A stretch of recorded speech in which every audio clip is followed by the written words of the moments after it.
फैली सुर्खी। मुझे ऐसा लगता है कि अमेरिका वाले भी शायद आपका रियल न्यूज एंड एनालिसिस देखते हैं। अब आप पूछेंगे सर ये कुछ ज्यादा नहीं हो गया है? माना कि ठीक है, फेंकना आदमी की प्रवृत्ति में होता है, इतना कि हमको यूं करके लपेटना पड़े। अब देखो भाई, मैं तो केवल आपको चीजें रिलेट करके बता सकता हूं, बाकी मर्जी आपकी है। क्या मैं तो केवल कयास लगा के बता सकता हूं कि ये सब चीजें जो मैं कहता आ रहा था वो आपके ऊपर है कि ऐसा कुछ हो सकता है। आपके सामने न्यूज है, आप देखते चलिए जो हम कह रहे थे वैसा है कि नहीं है। चलिए चर्चा करते हैं। अमेरिका ने भूख के बीच रूसी अनाज निर्यात का समर्थन किया है। आपको एक बार में तो ये न्यूज पढ़ने में बिल्कुल वैसे ही अचंभा होगा जैसे मैंने कल वो न्यूज पढ़ाई थी कि बाइडेन, वो क्या नाम है उसका, पुतिन मर गए हैं। अरे बाबू वो डाल देना यार वीडियो काट के, ठीक है। तो मुद्दा ये है कि इस प्रकार की जो खबरें होती हैं बड़ी शॉकिंग होती हैं। क्या बात कर रहे हो, ये बिल्कुल उल्टी प्रकार की न्यूज है। क्या कि क्या अमेरिका ने रूस को अनाज बेचने की अनुमति दे दी? क्या अमेरिका ने रूस से सैंक्शन हटा दिए? सरप्राइजिंग है ना? बिल्कुल सरप्राइज हो जाइए, क्योंकि कुछ ऐसी ही न्यूज आपको पढ़ा रहा हूं। चलिए मैं एक न्यूज दिखाता हूं, उसके बाद बातें करेंगे। ये यूनाइटेड नेशंस, न्यूज ऑथेंटिक हो तो मजा आता है। यूनाइटेड नेशंस से ज्यादा ऑथेंटिक क्या होगा? यूनाइटेड नेशंस के अंदर वर्तमान में एक मीटिंग हुई है ना, चर्चा परिचर्चा जहां होती है, वहां पर अमेरिका की तरफ से यूनाइटेड नेशंस के अंदर जो प्रतिनिधि आई, उन्होंने क्या कहा बस वो सुन लीजिए कि दुनिया भर में ग्रेन एक्सपोर्ट की कमी हो गई है, जिसके चलते दुनिया भर में भूख बढ़ रही है और वो भूख बढ़ते बढ़ते अकाल की स्थिति तक पहुंच जाएगी। जिसकी जब यूक्रेन वॉर की वजह से हुआ, मतलब यूक्रेन वॉर की वजह से जो भूख का लेवल है वो बढ़ते बढ़ते कहां तक पहुंच जाएगा, मतलब भूख के लेवल तक, अकाल के लेवल तक पहुंच जाएगा। इसको ध्यान में रखते हुए 19 मई 2022 को यूनाइटेड नेशन सिक्योरिटी काउंसिल ने अपनी चिंताएं व्यक्त की थी।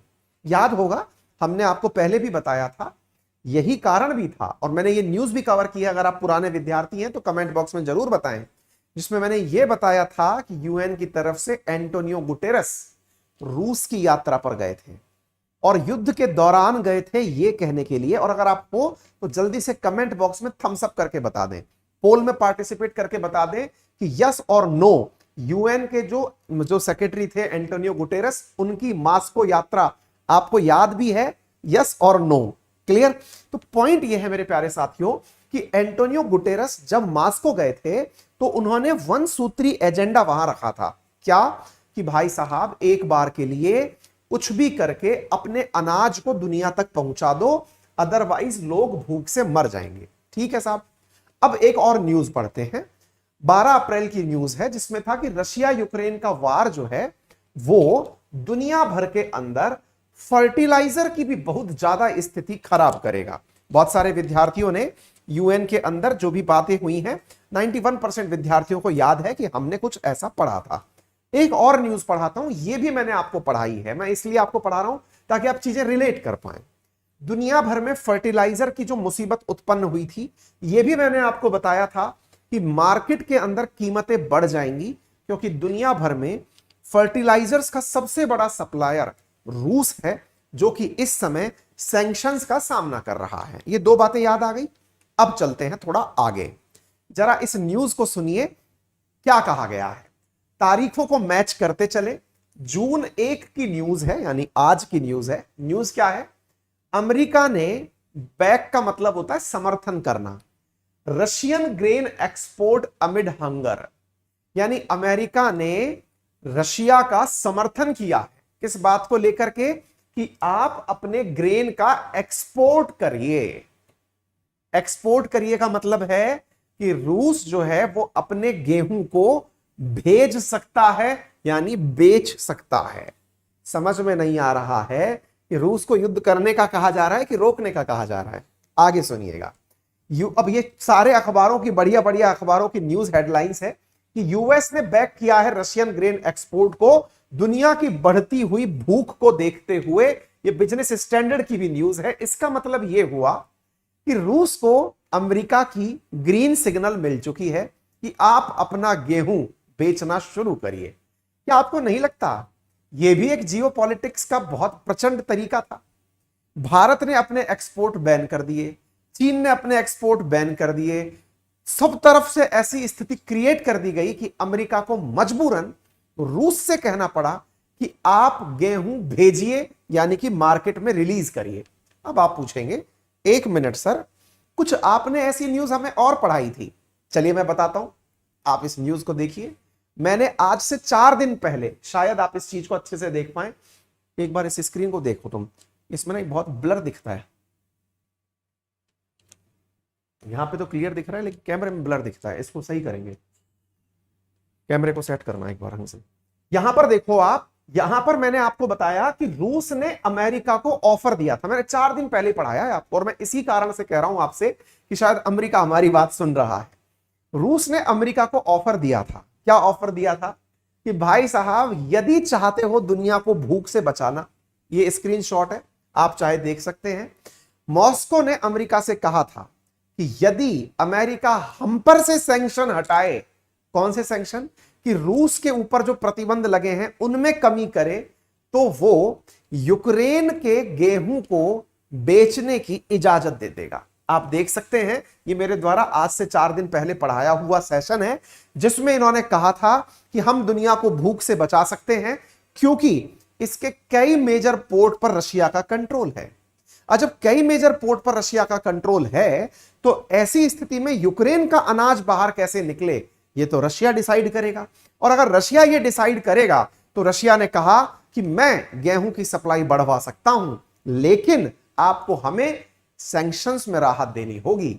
अमेरिका ने क्या कहा है कि हम रूस को इजाजत देते हैं कि वो अपना गेहूं का निर्यात शुरू करे। इनडायरेक्टली दुनिया का कोई भी देश अब रूस से गेहूं परचेज कर सकता है, फिर चाहे वो अमेरिकी समर्थित हो या अमेरिका का विरोधी हो, कोई भी रूस से अब गेहूं परचेज कर सकता है। उम्मीद है कि आपको यह बात समझ में आ गई होगी।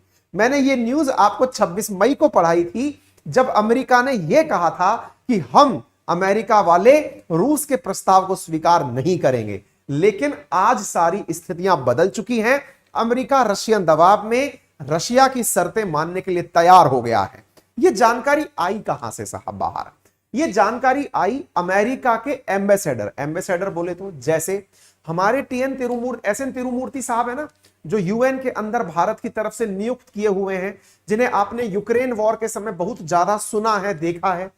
उसी प्रकार से अमेरिका के एम्बेसडर हैं यूनाइटेड नेशंस के अंदर, जिन्होंने अपने द्वारा ये वाली बात यूएन के अंदर कही। क्या कहा कि बाइडेन एडमिनिस्ट्रेशन सपोर्ट करता है shipment of Russian grain and fertilisers to address increasing global food insecurity sparked by the war in Ukraine। मुझे लगता है कि यह अपने आप में एक सॉफ्ट जीत कंसीडर की जाएगी रशिया की, ठीक है ना। इनका नाम क्या है, इनका नाम है लिंडा थॉमस ग्रीनफील्ड। इन्होंने, मतलब इनका बयान उतना ही मायने रखता है जितना भारत की तरफ से तिरुमूर्ति साहब का बयान मायने रखता है। इन्होंने कहा कि कोई भी अमेरिकी sanction, no US sanction on Russian shipment of grain and fertilisers. देखिए बहुत ज्यादा इंपॉर्टेंट जानकारी है, केवल ग्रेन तक की बात थी, तब तक तो सबको समझ में आता है कि भूख से मर रहे थे, लेकिन फर्टिलाइजर शब्द ऐड होते ही व्यापार से जुड़ी हुई बात आ जाती है, क्योंकि फर्टिलाइजर्स का उपयोग करके ही उत्पादकता बढ़ाई जाती है और रशिया फर्टिलाइजर बेचकर बड़ी मात्रा में धन कमाता है। ऐसी स्थिति में ये बोल रहे हैं कि हमने तो फर्टिलाइजर पर भी कोई सैंक्शन नहीं लगा रखा है। ऐसी स्थिति में उन्होंने कहा कि कंपनी जो है ना, जो सप्लाई करती हैं इधर उधर, वो थोड़ी डरी हुई हैं, इस वजह से अभी तक चीजें हो नहीं पा रही थी, हमने कोई सैंक्शन वैंक्शन नहीं लगाया। थॉमस ग्रीनफील्ड ने कहा कि United State is prepare to give comfort letters to grain and fertiliser exporters. मतलब यदि उन निर्यातकों को डर है कि हमने रूस से सामान खरीदा और दुनिया में बेचने गए तो क्या पता रास्ते में यूएन उनके ऊपर सैंक्शन ना लगा दे, तो अपन एक काम करते हैं, यूएन की तरफ से एक्सपोर्टर्स को यह आश्वासन देते हैं, उन्हें एक कंफर्ट लेटर बनाकर देते हैं कि आप एक काम करिए, आप अपना ग्रेन एंड फर्टिलाइजर एक्सपोर्ट करिए, और पूरी तरह से इंश्योरेंस कंपनीज को भी हम यह आश्वासन देते हैं कि जो रूस से फर्टिलाइजर लेकर के जा रहे होंगे तो तुम्हारे ऊपर किसी भी प्रकार का बैन वैन नहीं लगाएंगे। इसका मतलब यह है कि आराम से रशिया से निकलो और माल बेचो। उम्मीद है कि आप लोगों को यह बात बेहतरीन तरीके से समझ में आ गई होगी। और देखिए, उन्होंने कहा कि बाइडेन सरकार जो है वो बहुत ज्यादा सपोर्टिव है। United nation security general Antonio Guterres की वो यात्रा जो उन्होंने कहां के लिए की थी, रशिया के लिए की थी। उन्होंने कहा कि इन्होंने यूक्रेन से जो माल निकलवाने के लिए तरीके ढूंढवाए थे, हम उसका समर्थन करते हैं। एक प्रकार से यूं समझ जाइए कि कुल मिलाकर के यूएन के नाम पर अमेरिका ने रशिया को इजाजत दे दी है। कंक्लूसिव रिमार्क है कि भाई साहब, रशिया वापस से मार्केट में अपनी कंडीशन सुधारने वाला है। अब मैं आपको स्थिति बताता हूं, दुनिया में इस युद्ध की वजह से कितने सारे देशों की हालत बिगड़ चुकी है। आप यहां पर देखिए, Somalia, Benin, Laos, Egypt, Sudan, Congo, Senegal, Tanzania, यहां पर भूख के कारण बहुत बुरी स्थिति बिगड़ रही है। इन देशों के अंदर जो गेहूं का मैक्सिमम इंपोर्ट होता था, सोच के देखिए, सोमालिया और बेनिन जैसे देशों में तो 100% जो गेहूं था वो यूक्रेन और रूस से ही आता था। जो परसेंटेज के हिसाब से मैं दिखा रहा हूं, उनमें मेजर एक्सपोर्टर रशिया था, गेहूं को एक्सपोर्ट करने वाला। साथियों, वर्तमान स्थिति के अंदर फर्टिलाइजर की उपलब्धता ना हो पाने के कारण दुनिया में फर्टिलाइजर क्राइसिस भी हाइट पर था। फर्टिलाइजर क्राइसिस हाइट पर होने के कारण रशिया के ऊपर यह साइकोलॉजिकल प्रेशर क्रिएट किया जा रहा था कि वो अपनी फर्टिलाइजर की उपलब्धता सुनिश्चित करे, लेकिन अमेरिकी दबाव के चलते रशिया से कोई फर्टिलाइजर मंगाने के लिए तैयार नहीं हो रहा था।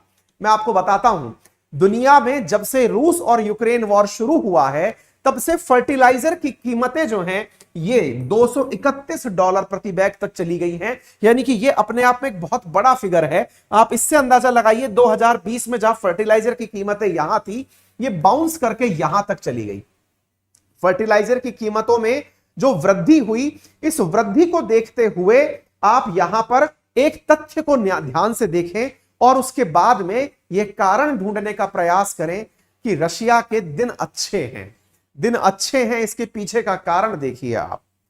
रशिया दुनिया में फर्टिलाइजर एक्सपोर्ट करने वाली दुनिया की सबसे बड़ी कंट्री है, सबसे बड़ा देश, सबसे बड़ी मात्रा में फर्टिलाइजर एक्सपोर्ट करता है। नंबर 2 पर फर्टिलाइजर एक्सपोर्ट करता है चाइना।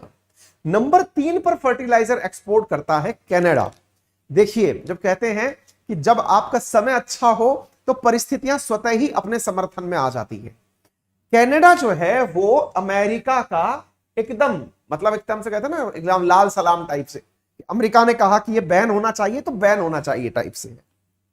अच्छा, दुनिया में फर्टिलाइजर का क्राइसिस उत्पन्न हुआ क्योंकि रशिया फर्टिलाइजर भेज नहीं रहा था। तो दुनिया में से एक देश तो ये गायब हुआ। महंगाई बढ़ने के कारणों की बात कर रहा हूं मैं।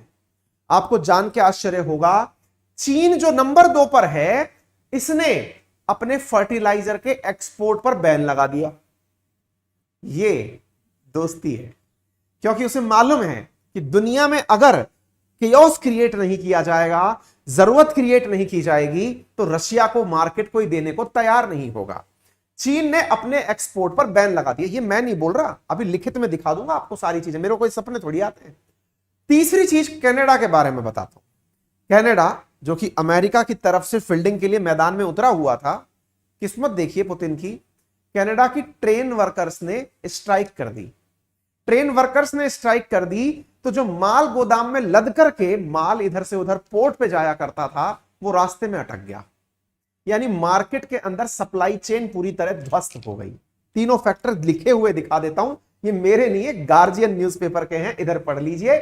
यहां पर रशिया, बेलारूस दोनों तो एक साथ ही मिला लो क्योंकि लुकाशेंको और पुतिन मित्र हैं। इसके बाद में चाइना ने एक्सपोर्ट बैन कर दिया और कनाडा की रेल पर स्ट्राइक हो रखी है। अब आप सोच के देखो, तीनों फैक्टर एक साथ ऐसे आए जो कि किसके समर्थन में थे? रशिया के। क्योंकि अगर बाकी लोग सप्लाई नहीं कर पाएंगे तो मार्केट में प्राइस हाइक होगा। प्राइस हाइक आप इस प्रकार से देख सकते हैं कि दुनिया के अंदर जो फर्टिलाइजर का प्राइस है वो 30% तक फिलहाल ही इंक्रीज हो चुका है। आपको मालूम होगा, भारत सरकार ने फर्टिलाइजर्स के केस में इन चीजों को ध्यान में रखते हुए हाल ही में नैनो यूरिया प्लांट का उद्घाटन किया है। मैंने पढ़ाया भी है, आप चाहें तो 3 दिन पहले ही मैंने पढ़ाया है, भारत में दुनिया का पहला नैनो यूरिया प्लांट बन चुका है। कमेंट बॉक्स में जल्दी से बता दीजिए कहां पर बना है। गुजरात में बना है, ये राज्य में बता सकता हूं, जगह का नाम आप बता दीजिए। नैनो यूरिया जो कि भारत सरकार के द्वारा यूरिया का बैग जो 3500 रुपए में खरीद के किसानों को 300 रुपए में दिया जाता है, 3200 रुपए प्रति बैग सब्सिडी दी जाती है, उस सब्सिडी के अंदर अभी जबरदस्त क्रिएट प्रेशर होने वाला था, क्योंकि खरीफ की फसलों की जैसे ही बुवाई शुरू होगी, खरीफ की फसल की बुवाई शुरू होते ही भारत में फर्टिलाइजर्स की एकदम जरूरत क्रिएट होगी। और ऐसी स्थिति में भारत में फर्टिलाइजर की सप्लाई यदि बाधित है तो बहुत बड़ी समस्याएं देखी जा सकती हैं। भारत उसकी तैयारी में पहले से ही नैनो यूरिया प्लांट लगा चुका है। हालांकि ये सारी सपने पूरे नहीं कर देगा, लेकिन भविष्य के लिए एक संभावनाएं पैदा करता है। अब आप सवाल पूछेंगे कि सर एक बात बताइए कि क्या इससे इंडिया को चिंता करनी चाहिए कि फर्टिलाइजर का मार्केट में प्राइस बढ़ चुका है। हालांकि आज हमें इतनी फर्टिलाइजर की जरूरत नहीं है, क्योंकि इंडिया में ये वाला जो सीजन होता है ना, इस सीजन के अंदर सामान्यतया मतलब विशेष रूप से नॉर्थ इंडिया, जहां मतलब आप लोग समझ सकते हैं कि मानसून डिपेंडेंट कृषि ज्यादा होती है, उस जगह पर अभी खरबूजे तरबूजे यही सब उग रहे होते हैं, ककड़ी वकड़ी सब उग रही होती है ना, जायद टाइप की फसलें उग रही होती हैं। जो खरीफ की मानसून डिपेंडेंट फसलें आने वाली हैं, जिनको बड़ी मात्रा के अंदर फर्टिलाइजर्स की जरूरत है, उससे पहले पहले अगर मार्केट नहीं सुधरा तो निश्चित ही भारत को बहुत बड़ा नुकसान होगा, क्योंकि भारत को इतने महंगे लेवल पर अपना फर्टिलाइजर परचेज करना पड़ेगा। तो यहां पर आप देख लीजिए कि भारत कितना ज्यादा फर्टिलाइजर पर डिपेंडेंट है। आपको मालूम होना चाहिए एग्रीकल्चर में 3 प्रकार के कंपोनेंट की जरूरत पड़ती है, एन, पी और के। एन, पी, के ये हम लोग एज ए उर्वरक फर्टिलाइजर जो है वो सॉइल के अंदर मिलाते हैं। नाइट्रोजन के सोर्स के रूप में हम यूरिया का उपयोग करते हैं। पी के लिए हम लोग पोटाश का उपयोग करते हैं, जो कि रशिया और बेलारूस से मंगाया जाता है। फास्फोरिक एसिड और पोटाश जो है वो हम लोग रशिया, बेलारूस और यूक्रेन से इंपोर्ट करते हैं। भारत अपने कुल अमोनिया का 15% रशिया से इंपोर्ट करता है। डीएपी डाई अमोनियम जो फास्फेट है, इसका लगभग 60% हम जो है वो चीन और सऊदी अरब से इंपोर्ट करते हैं। जरा विचार करके देखिए कि भारत की जो फर्टिलाइजर्स की 1/3 आवश्यकता है वो चीन पूरी करता है। यानी हम लोग इतना ज्यादा फर्टिलाइजर्स पर, इंपोर्ट पर प्रभारी वो हैं, डिपेंडेंट हैं। और ऐसी स्थिति में अगर फर्टिलाइजर्स का प्राइस बढ़ता है तो वो निश्चित ही भारत के लिए दुखदाई होगा। इससे अच्छा राहत हमने आज की खबर में पढ़ लिया। खबर के अंदर राहत क्या थी? राहत ये कि अमेरिका ने कहा है कि वो रूस के गेहूं और फर्टिलाइजर के एक्सपोर्ट पर कोई पाबंदी लगा के ही नहीं रखा हुआ है, अर्थात रूस चाहे तो वो उन्हें पब्लिकली बेच सकता है। आने वाले समय पर हम देखेंगे कि क्या हुआ, क्या ये वाकई में ऐसा हुआ या नहीं हुआ। उम्मीद है आपको जानकारी पसंद आई हो। पसंद आई हो तो वीडियो को लाइक शेयर करना बिल्कुल ना भूलें। चैनल पर नए हैं तो सब्सक्राइब भी कर लें, है ना। वीडियो को जल्दी से शेयर कर दें। तबीयत नासाज होते हुए भी हम आपके साथ में चिल्ला चिल्ला के पढ़ाने का प्रयास कर रहे हैं। आप भी थोड़ी सी मेहनत करिए, तब तक हम चुस्की लेते हैं चाय की। ठीक है, चलिए आगे बढ़ते हैं।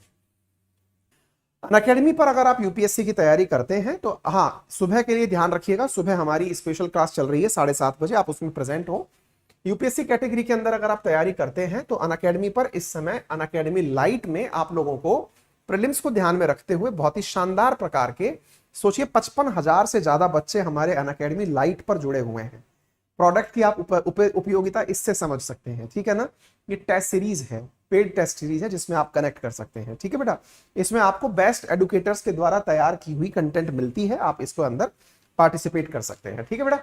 इसके अलावा अनअकैडमी के प्रीलिम्स और सीसेट को आप टारगेट करके पढ़ सकते हैं। अनअकैडमी के कोर्सेज में रेज ए हैंड फीचर है। यदि आप टीचर से डाउट पूछना चाहते हैं तो आप डाउट पूछ सकते हैं। प्लस कोर्सेज में हमारे साथ आपको जो कंटेंट दिया जाता है उसमें प्रॉपर तरीके से पीडीएफ प्राप्त होती है।